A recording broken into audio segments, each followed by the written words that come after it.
I got a perfect spot to put a licking branch. Nice trail going down and in here. I'm gonna put a licking branch in, but I thought I'd just show you how easy and quick this can be. When you get this, you're gonna thread your 3 thumb screws into your collar. You're gonna put your spring onto your base plate, and then you put the thumb screw in there. And I tighten it down till about the flat head of the washer gets to the spring. But what's important to understand is, like, this can actually turn yet. So the spirals on it can turn. So I always take it, and before I start putting the weight of the tree on it, I twist it down and I lock it. So turn it clockwise, it'll end up locking the spring up against there. I do the same thing with the tree. Once I put the tree into here, I take this collar, because this one, the bottom thumb screw has to align in between the coils to get it in there. So you get that lined up, and then you can twist that in, and once it's in there, then it can't come off.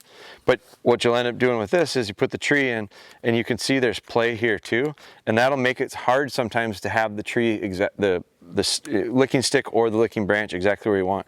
So I always take it and I tighten it, like hand tight, and now it's locked in and it can't rotate. So I'll show you how quick and easy I can put this up. It's simply screwing it to the tree, getting the branch in there, and then taking into account the weight of the branch, because it's going to sag. So I've done this enough times. You know, some people would say, well, put it right here. It is angled, but the problem is this is pretty heavy. And by the time you put the weight on the spring, it's going to drop quite a bit. So I think I'm probably more realistically going to be around this height, but because it's going to end up, instead of being up here, it'll be about here. So I'll show you. You got 3 screws and you got 5 different holes you can go to. It just kind of depends on what the tree offers you. So I start out with 1.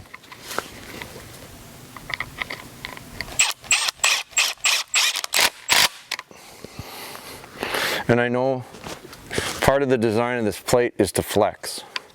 So it allows me, if it was a great big tree, it would work. This is a little smaller tree.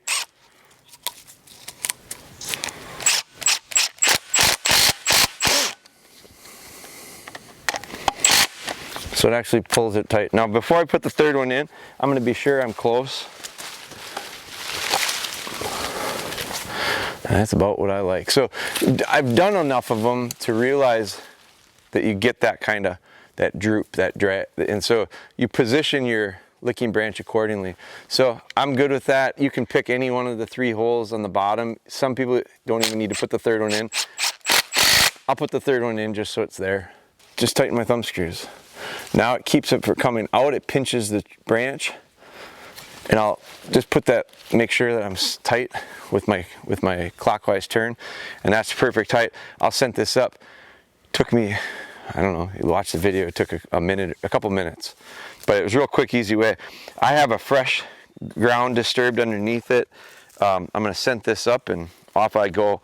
But I just wanted to show you how there are some little things that make it a lot easier. But after you set a few of them up, you'll kind of get the feel for it.